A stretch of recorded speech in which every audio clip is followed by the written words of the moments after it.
Assalamualaikum warahmatullahi wabarakatuh. Perkenalkan, nama saya Denis Alfaeni, NPM 1850419 dari Program Studi Pendidikan Biologi FKIP Unpas.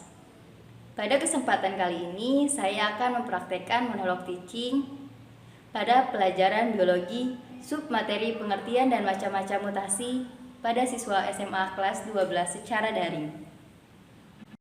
Assalamualaikum anak-anak. Apa kabarnya hari ini? Alhamdulillah ya kalau pada sehat.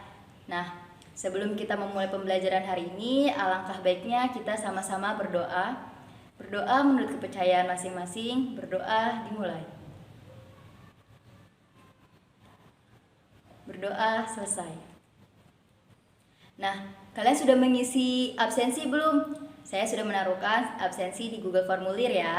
Wajib menyalakan kameranya ya. Coba nih, ganteng-ganteng, udah pada cantik-cantik, pakaiannya juga rapi, penampilannya juga rapi. Nah, rambut yang laki-lakinya juga udah pada rapih nih. Nah, kalau badan kita rapi, pakaian kita bersih, maka belajarnya jadi nyaman. Nah, sehingga kita mudah memahami materi yang akan dipembelajarkan hari ini. Anak-anak masih ingat tidak pertemuan minggu lalu kita membahas materi apa? Nah, benar, pada pertemuan minggu lalu kita sudah membahas mengenai hukum Mendel. Kalian masih ingat tidak apa yang dibahas di dalam hukum Mendel? Hukum Mendel ini membahas mengenai pewarisan sifat. Nah, kita ini telah mengetahui bahwa gen yang terdapat pada kromosom di dalam nukleus merupakan pengendali faktor keturunan pada makhluk hidup. Nah, gen ini akan berfungsi untuk menyampaikan informasi genetik kepada generasi berikutnya. Sebelum kita memulai Zoom ini, Ibu sudah meminta kalian untuk membaca buku dan literasi dari yang lainnya mengenai peristiwa Mendel. Pada pertemuan hari ini, kita akan membahas mengenai gen lebih dalam lagi. Materi yang akan kita bahas hari ini yaitu peristiwa pada makhluk hidup. Sebelum memasuki ke materi, Ibu mau kalian menyaksikan video ini secara seksama. Jika ada poin-poin pentingnya silahkan dicatat. Jika ada pertanyaan kita lanjutkan di sesi selanjutnya ya. Kali ini kita akan membahas tentang kelainan akibat mutasi kromosom. Pertama, ada sindrom Turner. Sindrom ini memiliki kromosom 45X0 atau 44 plus X. Diderita oleh wanita dengan puting susu berjauhan, payudara, rambut kelamin tidak tumbuh, leher pendek, tinggi badan pendek, dan mandul. Tadi kan kita sudah menyaksikan video secara bersama-sama ya mengenai kelainan mutasi kromosom. Nah, kira-kira kalian penasaran gak sih kenapa kelainan mutasi kromosom ini bisa terjadi? Nah, tujuan pembelajaran kita pada hari ini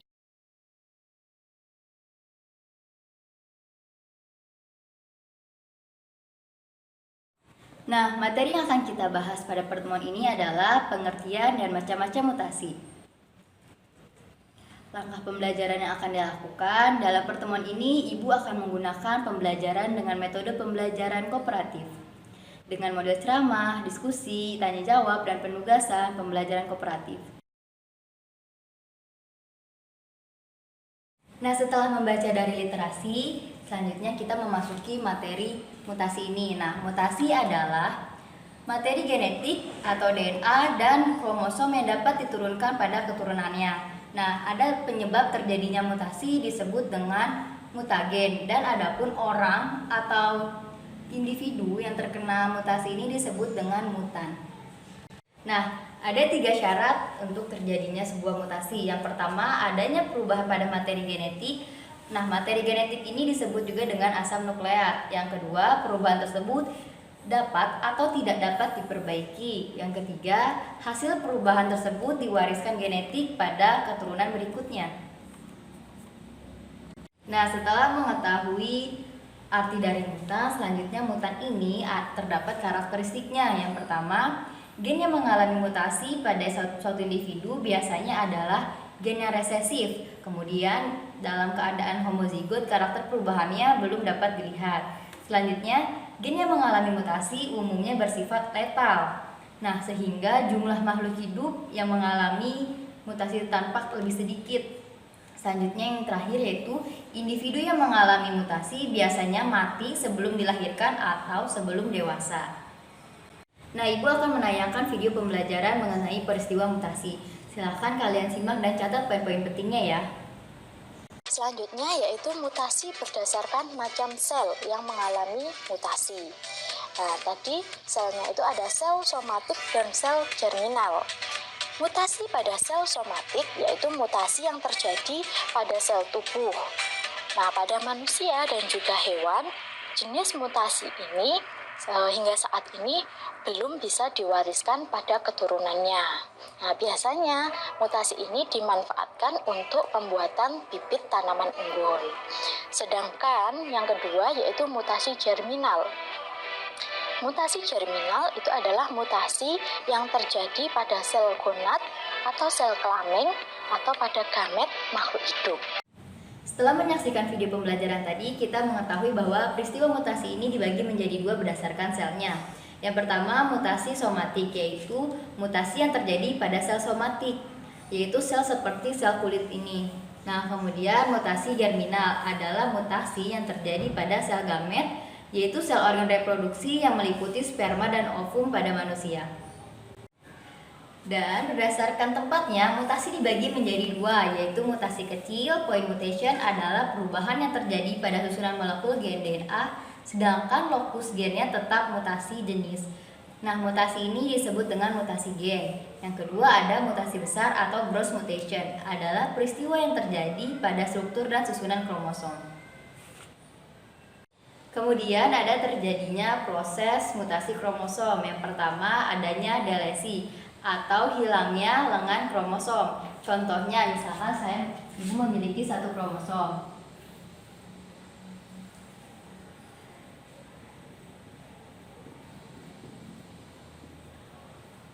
Kromosomnya A, B, C, dan D. Kemudian pada proses delesi ini dia akan menghilang salah satunya. Misalkan yang terjadi delesinya itu di bagian yang C, maka kromosomnya akan menjadi A, B, dan D karena hilangnya lengan C ini. Dan yang kedua adalah duplikasi atau penambahan lengan kromosom yang homolog. Nah, contohnya Ibu memiliki kromosom A, B, C, D, kemudian terjadi duplikasi pada segmen C, maka kromosom akan menjadi A, B, C, C, dan D. Ini karena pada segmen C terjadi duplikasi atau penggandaan sehingga segmen C menjadi ada dua.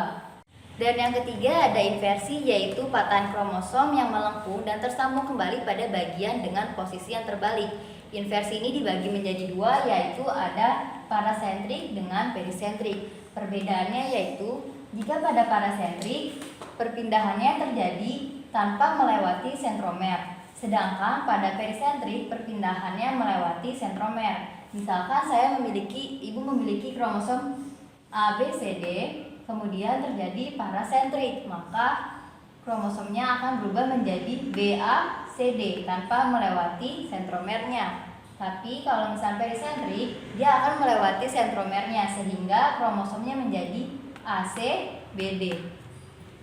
Kemudian ada translokasi. Nah, patahan kromosom yang tidak menempel pada pasangan homolognya. Contohnya ada dua kromosom. Kromosom pertama A, B, C, D, kromosom kedua EF, GH.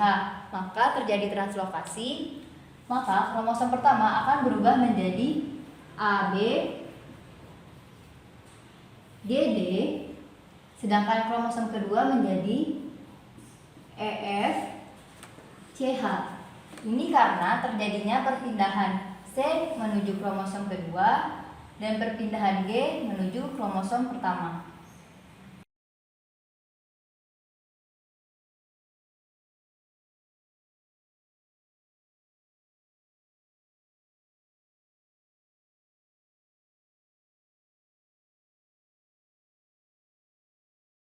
Nah, penyebab terjadinya mutasi ini ada dua. Ada mutasi alam, yaitu mutasi yang terjadi karena faktor alam yang disebabkan oleh 3 faktor. Ada virus, sinar gamma, dan sinar UV. Selanjutnya ada mutasi buatan. Nah, mutasi buatan ini awal mula dari lahirnya rekayasa genetika dalam bidang bioteknologi. Mutasi buatan ini dapat dipengaruhi oleh beberapa faktor, antara lain pemakaian bahan radioaktif, kemudian penggunaan radiasi pengion, penggunaan bahan kolkisin, dan penggunaan sinar X. Nah, selanjutnya ada penyebab terjadinya aneuploida. Penyebabnya terjadi menjadi dua, yaitu ada anafase lag dan non-junction.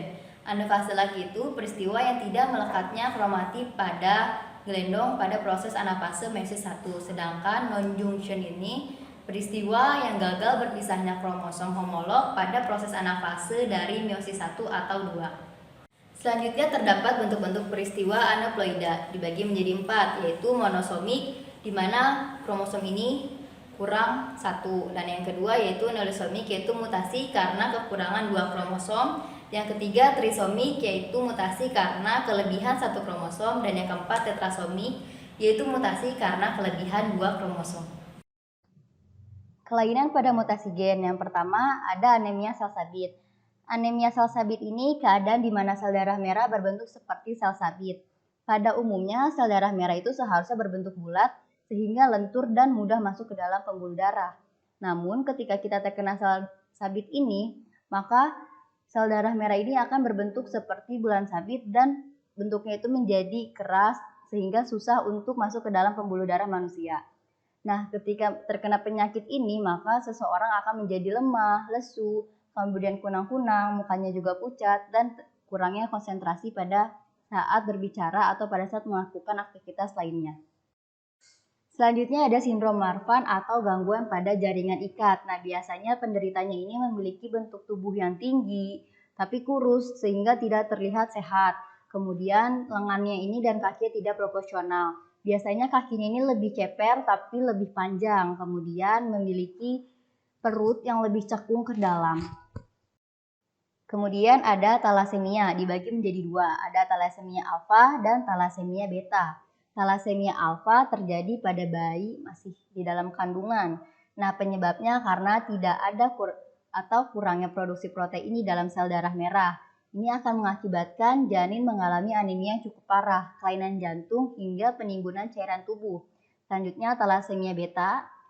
Biasanya penderita yang didiagnosis pengidap penyakit ini harus rutin melakukan transfusi darah 1-2 tahun pertama kehidupan. Pengidap jenis kelainan darah ini cenderung sering sakit, inilah yang membuat pertumbuhan dan perkembangannya menjadi terganggu. Kemudian ada cystic fibrosis. Nah, cystic fibrosis ini adalah penyakit keturunan yang menyebabkan lendi-lendi di dalam tubuh menjadi kental dan lengket. Cystic fibrosis ini bukan penyakit yang bisa menular, tetapi biasanya orang yang terkena penyakit ini rentan terhadap penyakit lainnya. Nah, ciri-cirinya itu biasanya hidungnya itu tersumbat, terus dia itu sering batuk berdarah, kemudian batuknya juga berdahak, sering menggigil, sesak nafas, dan juga ada infeksi saluran pernafasan. Nah, selanjutnya ada Fragile X syndrome. Nah, biasanya ini adalah penyakit genetik yang menyebabkan seorang anak mengalami keterlambatan dalam pertumbuhan kembang fisik maupun mentalnya. Nah, biasanya anak-anak yang mengalami Fragile X syndrome ini akan menjadi keterlambatan dalam tumbuh kembang. Nah, penderitanya ini biasanya mudah untuk temperamental, anak ini menjadi lebih sering marah dan akan menyakiti dirinya ketika dia marah. Kemudian juga mengalami gangguan untuk berbicara dan berinteraksi dengan anak seusianya atau dengan lingkungan sekitarnya. Nah, setelah melakukan pembelajaran mengenai mutasi, maka kita sudah mengetahui mutasi merupakan perubahan gen atau kromosom dari suatu individu yang bersifat menurun. Nah, individu yang mengalami mutasi disebut dengan mutan, dan penyebab terjadinya mutasi disebut dengan mutagen. Yang pertama, mutasi adalah perubahan struktur materi genetika yang dapat diturunkan kepada generasi berikutnya jika terjadi pada sel gamet dan tidak diturunkan jika terjadi pada sel tubuh.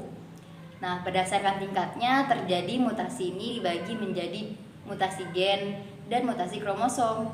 Selanjutnya, mutasi gen ini dapat dibagi lagi menjadi 2 kategori umum berdasarkan mekanisme perubahan susunannya.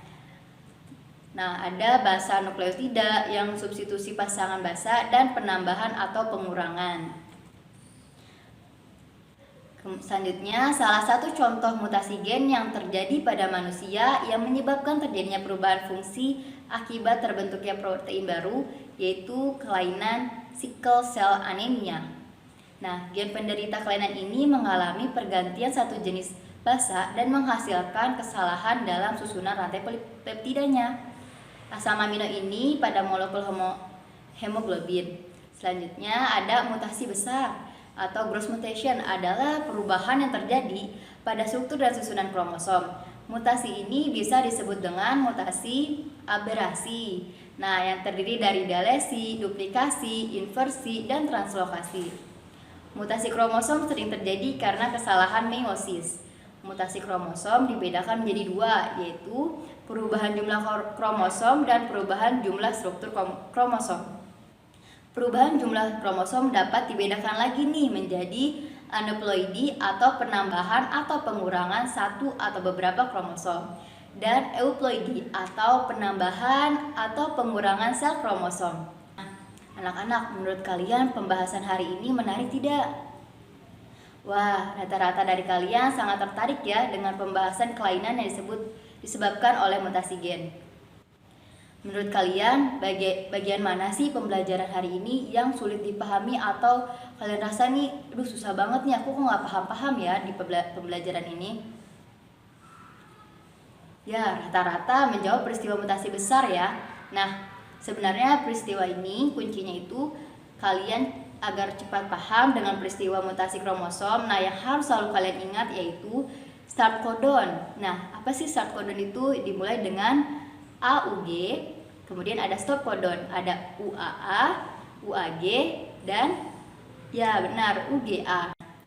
Ada lagi tidak yang mau ditanyakan? Coba. Atau masih ada yang kurang jelas dari pembahasan Ibu tadi? Ya, silakan Kresna, mau bertanya apa? Ya, pertanyaan dari Kresna, mengapa anak Down syndrome memiliki wajah yang khas? Nah, ini sudah banyak yang penasaran nih pasti ya, kenapa Down syndrome itu kalau dilihat tuh mukanya sama gitu ya. Ini karena ada kromosom. Di dalam reproduksi, kedua orang tua meneruskan gen pada anak-anaknya. Kemudian gen-gen kromosom ini dibawa. Nah, setiap bayi yang normal itu biasanya lahir dengan 46 kromosom, yaitu 23 kromosom dari ibu dan 23 kromosom dari ayah, betul. Namun, anak dengan Down syndrome ini memiliki ekstra kromosom atau kromosom lebih. Ekstra kromosom ini membuat mereka terlahir dengan karakteristik yang wajahnya itu mirip. Oh iya, Ibu udah memberikan tugas ya, ada di Google Classroom, kalian bisa cek Classroom nanti. Nah, silahkan kalian diskusikan tugas tersebut bersama anggota kelompoknya. Nah, anggota kelompoknya ini harus pada kerja bareng ya, jangan cuma numpang nama doang nih kerja kelompoknya. Nanti Ibu juga bakal mengirimkan beberapa soal yang harus dijawab oleh masing-masing siswa ya. Kalian boleh bertanya langsung di forum Google Classroom, nanti Ibu bakal menjawab di situ. Nah, minggu depan kita akan membahas mengenai penyebab mutasi. Jangan lupa jaga kesehatan ya, selalu patuhi protokol kesehatan, dan keluar rumah dulu ya kalau nggak ada kepentingan mendesak. Nah, sebelum kita mengakhiri pembelajaran kali ini, alangkah baiknya kita mengucapkan hamdalah secara bersama-sama. Alhamdulillahirrabbilalamin, pembelajaran hari ini telah selesai. Marilah kita berdoa, menurut kepercayaan masing-masing, berdoa dimulai. Berdoa selesai. Nah, anak-anak, Ibu izin keluar dari room dulu ya. Selamat siang, selamat belajar untuk materi selanjutnya ya. Assalamualaikum.